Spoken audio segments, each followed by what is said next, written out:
Hey guys, in this video I will show you how to fix matchmaking error in Valorant. Alright, let's begin. First, open your browser and go to status.riotgames.com. Select your region and check if Valorant servers are running normally. If there are no server issues, proceed with the next steps. Check your internet connection by visiting speedtest.net. If your internet is slow or unstable, try limiting connected devices or restart your modem. For better results, use a wired connection instead of Wi-Fi. Next, press Windows S, type CMD, right-click on Command Prompt, and select Run as Administrator.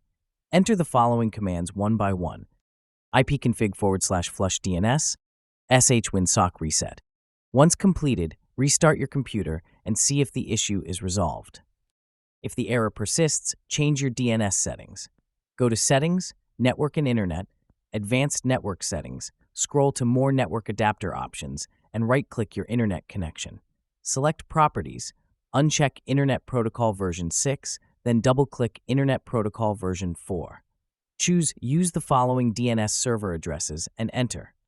Preferred DNS, 8.8.8.8. Alternate DNS, 8.8.4.4. This switches your DNS to Google's servers, which can improve connectivity. So that's basically how you can fix matchmaking error in Valorant. And that's it for this video. If you find this helpful, consider subscribing and giving this a big thumbs up. Thanks.